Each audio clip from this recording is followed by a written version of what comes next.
Donc, je vais vous présenter le projet Sobrio, qui est un projet de recherche-action qu'on a démarré fin septembre et qui va durer 4 ans. C'est un projet qui a été lauréat de l'appel à projet InnovO de l'ADEME sur la dernière vague de cet appel à projet. Et c'est un projet qu'on porte à 3 structures, donc AgroParisTech Innovation que je représente ici, qui est une filiale d'AgroParisTech, l'École nationale des ponts et chaussées, et en particulier au sein de l'École des ponts et chaussées, le programme OCAPI, qui travaille sur le cycle alimentation-excrétion, le retour au sol des urines et matières fécales humaines en agriculture notamment. Et le troisième partenaire, donc le CEREMA, avec qui on travaille sur plusieurs branches du CEREMA, eau, assainissement, bâtiment, énergie, voilà, sur leurs différentes compétences. C'est un projet qui est un projet de démonstration, de démonstrateur, qui a une vocation différente du projet que vous avez peut-être entendu ce matin en atelier et qui sera représenté rapidement ici par le CSTB, le projet DROP.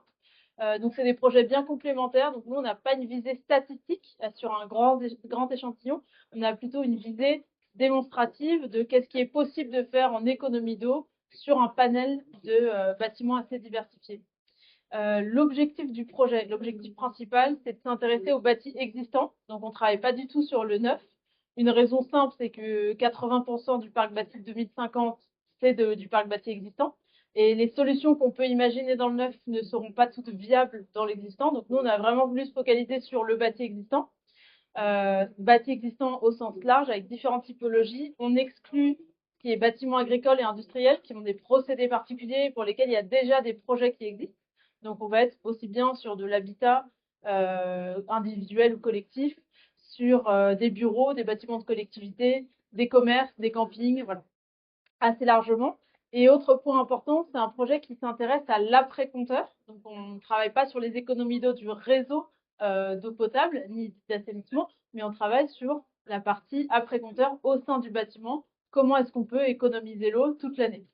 Euh, un exemple à titre d'exemple au niveau domestique, l'enjeu c'est de passer, si on dit qu'on a une moyenne de 150-148 litres par jour par personne en milieu domestique, de voir si on peut se rapprocher plutôt de 50 litres par jour par personne. Ça, c'est des choses qu'on actualisera au fur et à mesure de l'avancée quand on va sélectionner des bâtiments, de voir est-ce que vraiment on était à 150 litres par jour par personne dans ce logement avant ou pas, et quelle est la marge de progression. Et c'est des données qu'on n'a pas, l'utilisation moyenne d'eau dans les autres types de bâtiments, donc les bureaux, les écoles et autres.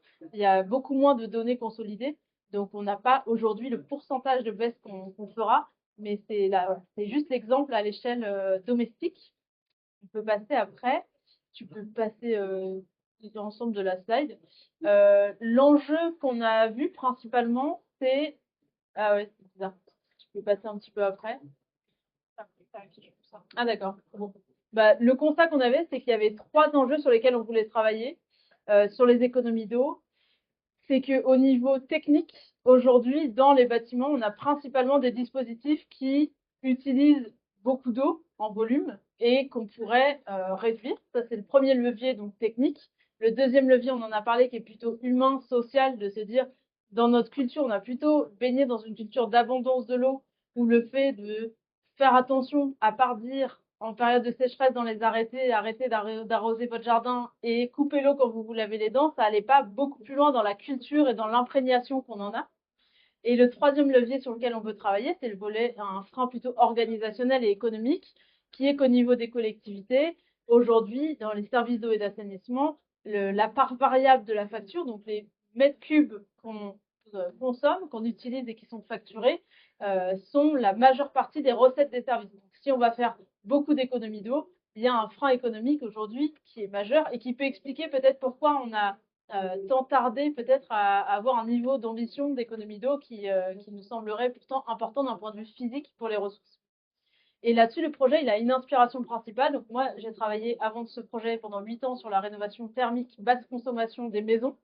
Donc j'ai ça en tête en me disant, on a 25 ans de plâtre qu'on a essuyé sur la réno thermique. Qu'est-ce qu'on peut apprendre pour essayer d'avancer plus vite sur les politiques de rénovation hydrique à venir? L'eau et l'énergie, évidemment, c'est des ressources très différentes. C'est pas les mêmes structures de coûts et autres, mais il y a quand même des choses qui pourraient être transférables qu'on va étudier dans le projet. Et en tout cas, sur la constitution d'un service public, Comme je disais, on a vraiment testé, fait essai-erreur sur l'énergie pas mal de fois et on peut voir ce qui pourrait nous aider pour la suite pour amplifier des économies d'eau au-delà de projets expérimentaux comme on peut faire aujourd'hui. Au niveau du projet, les données principales, donc on est parti là pour 4 ans jusqu'à septembre 2029. On travaille avec 3 collectivités, donc Angers-Loire Métropole, La Rochelle Agglomération que je vois représentée ici et Valence Romand Agglomération. Pourquoi ces 3 collectivités-là? On avait un enjeu fort à traiter l'ensemble des économies d'eau sur tous les postes d'usage de l'eau dans les bâtiments, y compris la partie un peu taboue des toilettes, qui est un peu la spécialité du programme OCAPI à l'école des Ponts. Et quand on discutait avec les agences de l'eau, elles nous disaient, nous, on est super partants pour travailler sur les toilettes sans eau, à condition qu'on ait des garanties qu'on n'est pas en train de créer des pollutions diffuses. C'est-à-dire que si on met des toilettes sans eau avec récupération d'urine, mais on ne sait pas où va l'urine et comment elle va être gérée et traitée, potentiellement, on dégrade la situation par rapport au fait de l'envoyer en station d'épuration, situation qui n'est pas parfaite aujourd'hui, évidemment. Et donc, on a sélectionné des territoires sur lesquels il existe des structures, des associations qui se sont montées, donc Factopi à Valence Romand Agglomération, Mata Agri à La Rochelle et Label Verte à Angers, qui sont des structures qui travaillent pour certaines de manière dédiée et pour d'autres, parmi d'autres activités, à la séparation de l'urine et au retour au sol de ces urines avec collecte, traitement, valorisation. Et donc, il y a une filière avec des agriculteurs qui sont mobilisés, avec des lieux de stockage, avec des procédés de transformation qui peuvent être utilisés pour fiabiliser ces économies d'eau sur les toilettes. Et donc, sur chacune de ces 3 collectivités, on va sélectionner 20 bâtiments pilotes sur des catégories diversifiées. Donc, encore une fois, on n'a vraiment pas de visée statistique, ce sera une visée plutôt démonstrative. Et là, on est en train de, voilà, d'avancer sur les choix sur ces collectivités-là. Donc, on sait qu'on voudra des maisons individuelles, on sait qu'on voudra du logement collectif, on sait qu'on voudra des écoles, des équipements sportifs et des gymnases. Et après, il y aura des déclinaisons sur chaque collectivité avec leurs critères particuliers. Peut-être ici, ce sera le bâtiment du port de plaisance. Ici, ce sera une cuisine collective en fonction des spécificités et des besoins et aussi en fonction du fichier abonné de chaque collectivité, de voir quels sont les bâtiments sur lesquels il y a un enjeu d'économie d'eau sur lequel on pourrait travailler. Et 20 bâtiments sur chaque collectivité, c'est pas grand-chose, mais l'idée, c'est de se dire, si par exemple, avec La Rochelle, on travaille sur 3 écoles, dans leur parc bâti, il y a d'autres écoles, et donc cette méthode, elle pourra réutiliser sur l'ensemble de leur parc, et plus largement au-delà du projet et de ces 3 collectivités-là. Sur chaque bâtiment, la démarche qu'on utilise, c'est assez similaire à ce qu'on voit dans les déchets ERC, éviter, réduire, compenser, ou assez similaire au monde de l'énergie, si vous connaissez le triptyque négawatt, de se dire, avant de parler de 100% d'énergie renouvelable et de mettre plein de NR partout, réduisons le besoin en amont, sobriété d'abord, efficacité, et dans le scénario négawatt, en combinant sobriété et efficacité énergétique, on est à moins 66% de consommation énergétique, et ça devient beaucoup plus réaliste de se dire que les besoins résiduels en énergie peuvent être fournis à 100% par du renouvelable. Là, c'est pareil, de se dire avant de tout de suite aller dimensionner de l'eau pluviale ou de la circularité, du réemploi d'eau grise, etc. Travaillons d'abord sur la sobriété, donc un gros travail avec les usagers. Ensuite, sur l'efficacité des systèmes techniques. Et après, sur les besoins résiduels qui restera, est-ce que c'est pertinent dans tel bâtiment de faire de la circularité, du réusage d'eau entre plusieurs usages dans le même bâtiment? Est-ce que c'est pertinent de faire de la substitution, d'aller mettre des eaux de traitées ou de l'eau pluviale pour certains usages? Et en parallèle de tout ça, on a un lot qui est vraiment important. Comme je disais, encore une fois, 20 bâtiments sur chaque collectivité, ça changera pas grand-chose, je pense, au modèle éco de ces services d'eau et d'assainissement. Mais l'idée, c'est pas de s'arrêter à 20 bâtiments après le projet, c'est plus de se dire comment cette méthode-là, on peut l'étirer sur tout le parc bâti français existant potentiellement. Et donc là, ça peut commencer à peser autrement dans les finances d'un service public. Donc on a tout un travail en parallèle avec des économistes et des partenaires et des personnes en interne à l'équipe pour imaginer des modèles économiques d'eau et d'assainissement qui soient robustes, non pas aux 10% d'économie du plan eau, mais plutôt de l'ordre de 50-60%. Qu'est-ce que ça veut dire pour un service d'eau si on est à 50-60% d'économie sur une part considérable du parc bâti? Qu'est-ce que ça veut dire en termes de prix au mètre cube, en termes de prix d'abonnement? Qu'est-ce que ça veut dire aussi en termes d'autres ressources financières qu'on pourrait mobiliser? Donc, on aura ce travail-là de scénario de modèle éco et après d'application à aller détailler le modèle éco à La Rochelle, à Angers, à Valence pour se dire ces théories-là, si on les applique vraiment sur ces collectivités-là, qu'est-ce que ça donnerait? Et donc, sur le projet, très concrètement, les tâches qu'on a, c'est que on est en train là de produire un outil et une méthode d'audit haut des bâtiments. Donc ça veut dire qu'on travaille sur 2 échelles et ça, c'est assez important. C'est pas que de la technique, donc c'est aussi de l'humain. Donc concrètement, c'est à chaque fois qu'on va voir un bâtiment, qu'est-ce qu'on fait avant d'aller voir le bâtiment? Qu'est-ce qu'on demande aux usagers, aux gestionnaires avant d'être sur place? Qu'est-ce qu'on regarde comme caractéristiques? Une fois qu'on est sur place, qu'est-ce qu'on va mesurer? Donc, typiquement, ouvrir tous les points de puisage d'eau, les robinets, la douche, voir les débits, identifier s'il y a des fuites. Et l'autre pan humain, c'est de se dire, je parle avec les usagers de ces bâtiments pour mener une enquête. Donc là, on a tout un travail qui relie les usages de l'eau à des besoins plus fondamentaux pour essayer à chaque fois de se dire, est-ce que cet usage répond à un besoin ou est-ce que si je cherche à répondre à mon besoin, je peux faire autrement? Je vous donnerai des exemples après. Et donc, il y a tout un travail d'enquête sur place qu'on fera pendant les audits, qu'on est en train de caréner là en ce moment, et qui se poursuivra après l'audit en accompagnement des usagers. Donc voilà, les autres étapes, j'en ai parlé. Et donc dans le projet, sur les 60 bâtiments, on va mesurer quelles sont les utilisations d'eau avant intervention. Ensuite, on va préconiser des évolutions de pratiques qu'on accompagnera auprès des usagers et des travaux. Et puis, on suivra la phase travaux pour venir remesurer après évolution de pratique, mais aussi après travaux.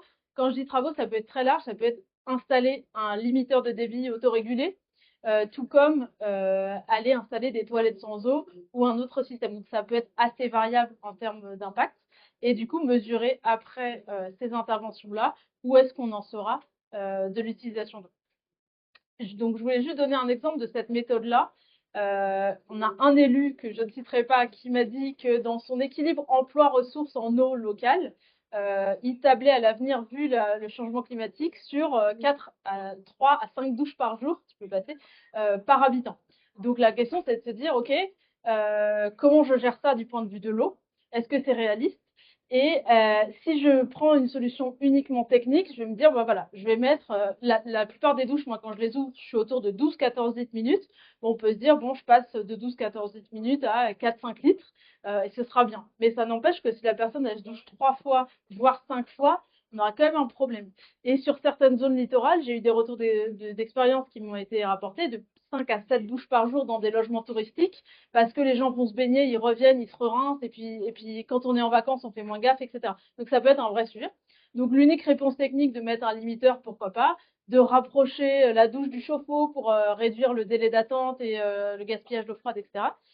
Donc ça, ce serait une réponse uniquement technique. Et là, nous, la méthode qu'on propose, c'est après, du coup, tu peux passer à la suite, de regarder avant les solutions techniques tout ce qu'on peut faire en termes d'accompagnement. Donc, dans l'autodiagnostic, répondre à des questions de à quel besoin je réponds quand j'ai un usage qui est me doucher. Est-ce que j'avais un besoin d'hygiène ou est-ce que potentiellement mon besoin c'était me rafraîchir ou est-ce que c'était me rincer? Et du coup, quelles sont toutes les solutions qu'on peut imaginer autres que d'aller sous la douche, même si elle est à 4 minutes, même si potentiellement il y a un recyclage de l'eau, comment je peux éviter et retarder l'utilisation de ma douche. Et donc, dans cette question-là, il y a une partie d'autodiagnostic, une partie qu'on fera aussi dans l'audit sur place. Et si mon besoin, c'est me rafraîchir, bah, potentiellement, je vais regarder la thermique du bâtiment en me disant, bah, ce bâtiment-là, dans une période de sécheresse, je vais ressentir plus rapidement de la chaleur et avoir plus rapidement l'envie d'aller sous la douche, alors que mon besoin, c'était du rafraîchissement. Et donc, est-ce que j'ai quelque chose à faire sur la thermique? Tu peux passer la suite. Et c'est à chaque fois avoir toutes les solutions. Pareil, est-ce que je peux pas avoir autre chose pour me rafraîchir qui serait me brumiser? Ensuite, pareil, végétaliser le bâtiment ou réfléchir à quand on travaille, sur quoi on pose nos pieds, sur quel type de structure. La sensation de chaleur et de froid, elle passe beaucoup par la plante des pieds. Donc, se dire si on est tous obligés de travailler dans des logements, dans des bâtiments très peu isolés, dans des vagues de chaleur, on est obligé d'être sur des chaussures fermées et autres, bah, tout ça, ça entretient une chaleur qui va nous amener potentiellement plus rapidement à une utilisation d'eau qu'on aurait pu retarder si on travaille sur tous ces aspects-là. Et pareil sur la végétalisation. Et dernier exemple, du coup, même chose sur les WC. Aujourd'hui, si on est à 30 litres par jour par personne, par exemple, en domestique sur du WC, si je regarde uniquement la solution technique, je peux aller vers ce que tu peux montrer, qui sont des chasses double débit, des chasses anti-fuite, des briques dans les chasses, ou bien me dire, je vais faire de la substitution. Je parlais avec quelqu'un tout à l'heure qui me disait, bon, bah, moi, je suis passée en eau pluviale dans mes toilettes, du coup, je me sens mieux dans ma conscience. Ça règle pas tout le problème. Il y a aussi tout le problème de ce qu'on met du coup dans nos toilettes au réseau d'assainissement, tout l'azote qui est envoyé du coup derrière dans les milieux aquatiques. Donc ça règle pas tout le problème. Et l'eau pluviale, elle est pas non plus en quantité illimitée et elle peut avoir d'autres usages plus intéressants dans les nappes ou dans les sols. Et donc pareil, on va se poser la question de l'usage. Quand je fais l'action aller aux toilettes, quel était le besoin? Le besoin physiologique de se soulager, en moyenne, par exemple, 6 fois par jour, on va aux toilettes, 5 fois sur 6 uniquement pour uriner. Et donc, comment je peux répondre à ce besoin qui est précis, qui est uriner, autrement qu'en utilisant de l'eau, même potable. Et donc là, il peut y avoir plein d'autres dispositifs qui existent. Il y a des membres du réseau de l'assainissement écologique là que je vois dans la pièce qui ont pas mal de retours d'expérience là-dessus. Il existe des urinoirs sans eau, masculins, féminins, mixtes, des toilettes sans eau qui peuvent être très attractives et très propres. Donc pour ceux qui habitent à Paris, il y a plusieurs exemples qui peuvent être visités. Celui du milieu, c'est celui de la Fondation pour le progrès humain. Système très simple qui fonctionne depuis des années. Il y en a d'autres à l'Agence spatiale européenne. Donc il y a quand même plein de dispositifs qui existent pour répondre aux besoins urinés sans eau, qu'elle soit potable ou pas potable. Donc c'est cette démarche-là qu'on va faire à chaque fois, de faire notre petite enquête de quand on observe un usage, remonter jusqu'aux besoins et du coup redescendre vers plein de possibilités autres que ce qu'on faisait initialement. Voilà, je m'arrête là et à disposition pour la suite.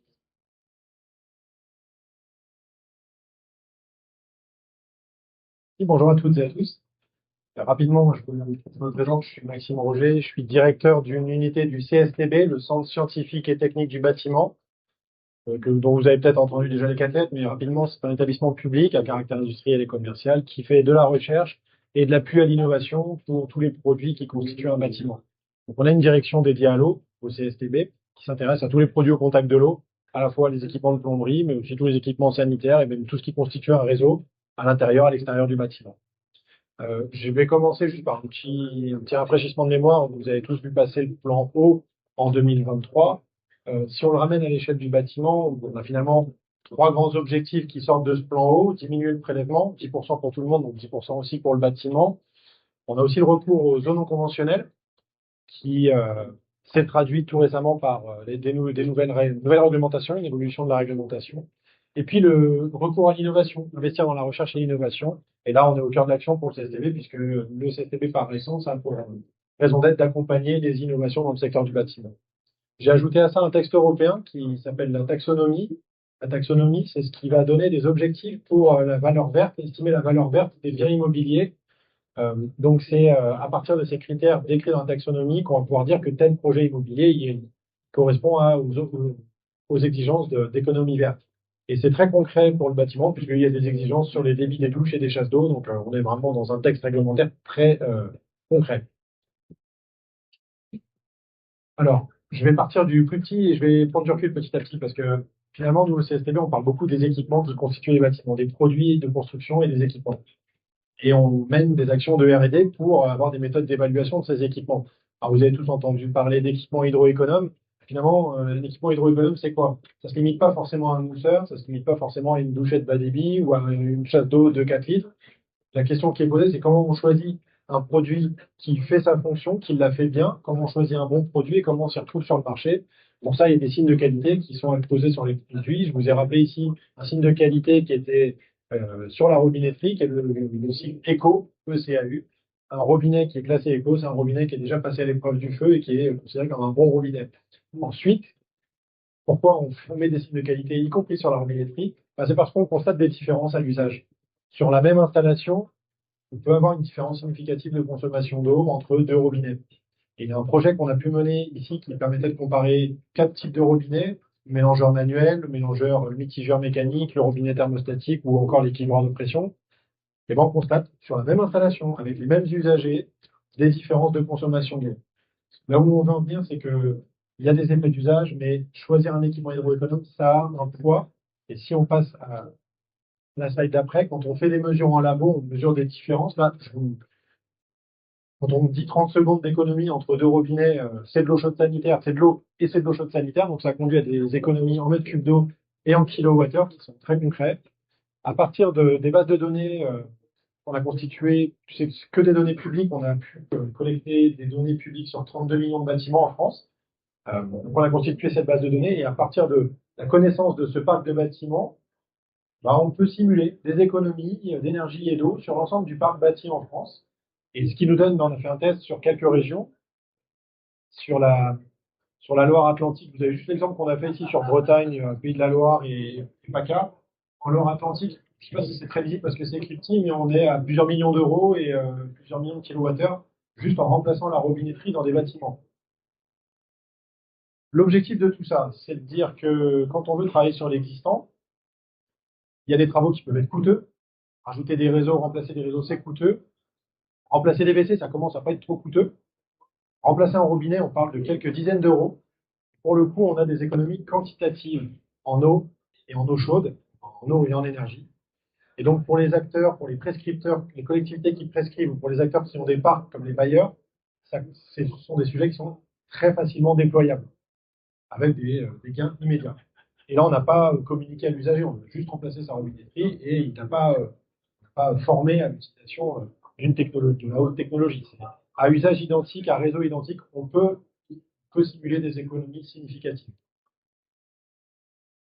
Cela étant, il n'y a pas que la douche, il n'y a pas que les robinets, et pour justement compléter ce panel statistique, cette connaissance statistique des usages, c'est ce qu'évoquait Léana, l'approche statistique qu'on déploie à l'échelle du territoire français. On l'a présenté ce matin dans le cadre du projet DROP. Le projet DROP, c'est un projet au cours duquel on va mesurer sur 400 logements. Là, c'est principalement des logements, un échantillon statistique assez grand avec plusieurs centaines de logements sur lesquels on va mettre des compteurs qui vont nous permettre de mesurer de manière très détaillée les usages de l'eau entre les usages hygiéniques, les usages des toilettes, la douche, les usages alimentaires, les usages aussi pour l'entretien de la maison et l'entretien des espaces verts. Et ça va nous permettre d'actualiser, déjà de détailler et d'actualiser notre connaissance sur les usages de l'eau. Donc le but de ce projet, c'est de sortir des valeurs moyennes et un peu générales de 150 litres d'eau par personne et par jour à des valeurs très concrètes, très détaillées. Si on dit 150 litres d'eau par jour, quelle est la part des chasses d'eau, quelle est la part des douches, et finalement pour un usage donné, quelles sont nos marges de manœuvre, quels sont les gains qu'on peut escompter. C'est ça qu'on va mesurer et qu'on va pouvoir mesurer à l'échelle de plus de 20 collectivités sur 400 logements. Donc ça va être quand même un échantillon statistiquement assez fort. Une fois qu'on aura ces mesures, le but du jeu, ça va être aussi de tester les coûts et les bénéfices de différents leviers d'action, à la fois des leviers de sensibilisation et de communication, mais aussi des leviers prix de l'eau, les leviers aussi techniques, de déploiement d'équipements hydroéconomes ou ce genre d'actions techniques, et de mesurer avant, après, si on a fait des économies concrètes, si elles durent, si elles restent, voilà, si on y gagne collectivement.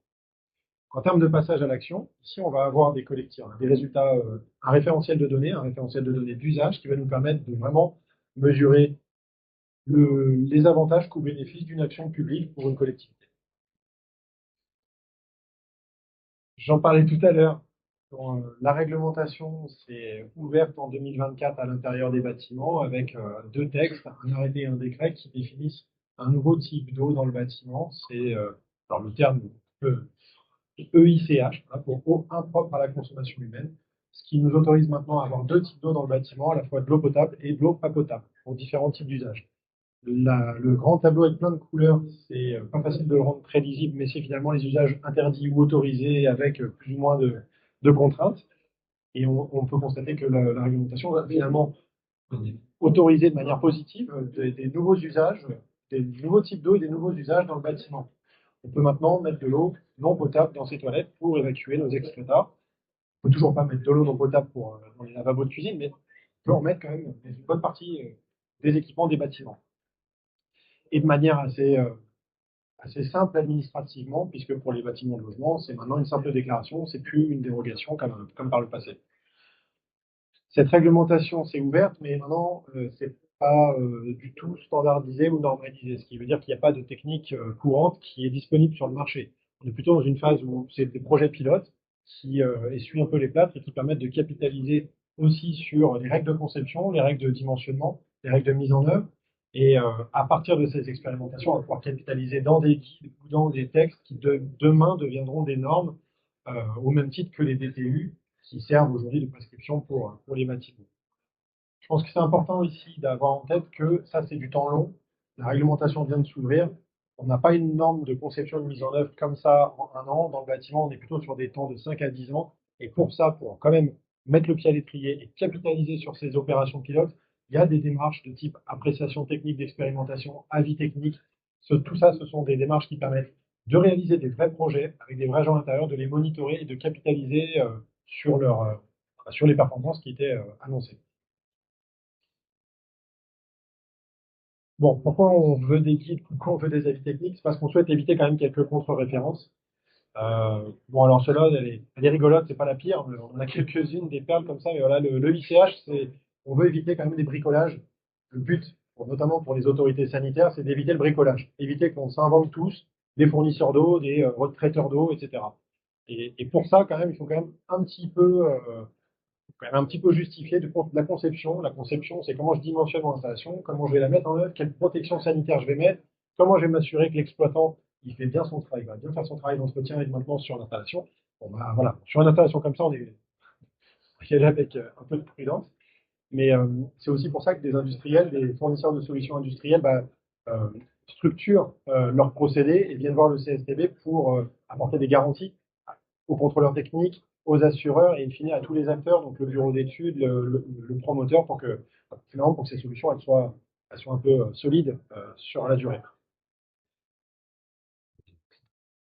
Pour accompagner tout ça, on a un petit peu réformé nos procédures. Euh, L'avis technique, c'est une procédure qui est assez ancienne au CSTB, qui existe depuis qu'on essaie de réindustrialiser le secteur de la construction dans les années 60. Et en 2025, on a créé un groupe spécialisé dédié spécialement aux installations hydrauliques intérieures pour traiter de l'efficacité, la sobriété et le recours à l'UICH sur des installations du coup nouvelles dans le bâtiment. Alors, pour ça, on a recruté de nouveaux experts, on a aussi d'anciens experts qui étaient déjà là, mais on a aussi renforcé l'expertise, notamment en termes de conception avec des bureaux d'études qui font des projets avec de l'UICH. Et on a ouvert de nouvelles sous-familles, on a déjà des demandes pour des toilettes avec des débits très inférieurs aux règles de l'art, des toilettes de 4 litres qui ne sont pas couvertes par les normes de conception d'aujourd'hui, des boucles de ICH et des systèmes de traitement pour le recours aux eaux grises avec des bouclages qui sont encore à stabiliser. Il y a pas mal d'idées. Donc, on a un groupe spécialisé et on espère avoir des avis techniques du coup dans l'année 2026 pour pouvoir fournir au marché ces documents-là qui serviront à faire des bâtiments. Ça, c'est une approche assez technique. On a lancé en 2025 avec deux partenaires, l'Alliance HQE et l'agence AIA, architecte ingénieur associé, un projet assez ambitieux qui s'appelle Aquaprint. On a fait un webinaire de lancement fin 2025, donc vous en avez peut-être déjà entendu parler. Mais là, le but, c'est de parler non pas que de technique, mais plutôt de stratégie, de gestion de l'eau. On remonte un peu dans le temps. On est au tout début d'un projet immobilier. Donc, on a un maître d'ouvrage qui décide de construire un bâtiment, fait appel à une maîtrise d'œuvre ou à une assistance à maîtrise d'ouvrage qui va lui faire un programme ou une esquisse. Et dès ce moment-là, on souhaite lui fournir des informations sur l'empreinte eau de son projet par rapport à différents choix stratégiques. Euh, pour vous donner quand même une idée de la rapidité à laquelle on souhaite aller, les premières analyses en cycle de vie pour l'énergie et le carbone, c'est 1996. La RE 2020, c'est 2022. Nous, on essaie de faire ça sur l'eau et on essaie de capitaliser, comme le disait Léana.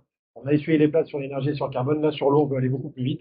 Et donc, on souhaite déployer des outils de calcul, d'analyse en cycle de vie pour les projets de construction, pour les projets immobiliers. Et on souhaite pouvoir délivrer des outils de calcul. Là, c'est de l'open source. Le livrable, il sera gratuit et accessible sur Internet. On décrit notre bâtiment avec des infos. Les infos qu'on a au moment du projet, c'est des mètres carrés, c'est des noms d'occupants, c'est le type de bâtiment, donc c'est des informations sommaires. C'est pas des informations très détaillées.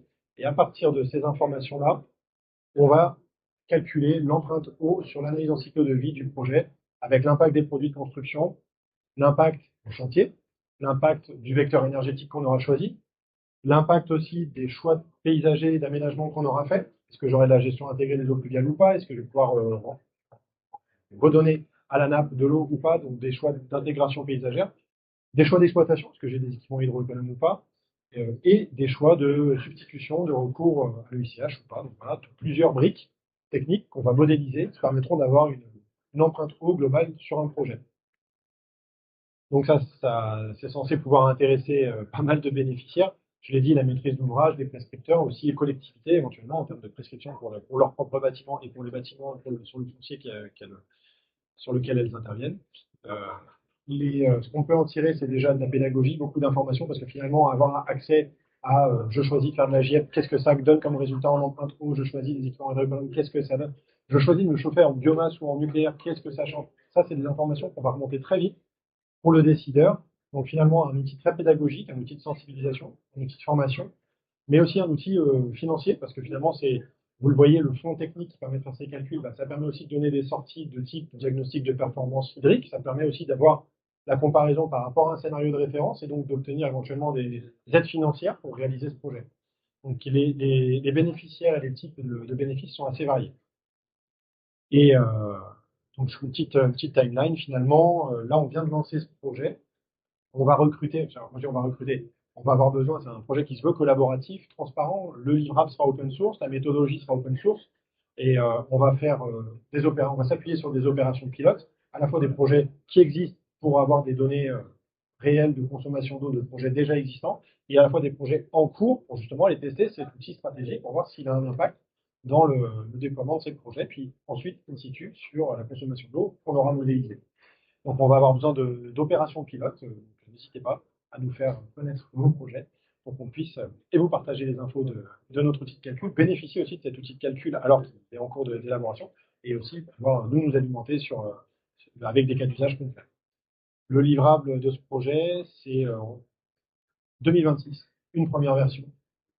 C'est notre ambition et voilà, on a mis toutes les ressources pour y arriver.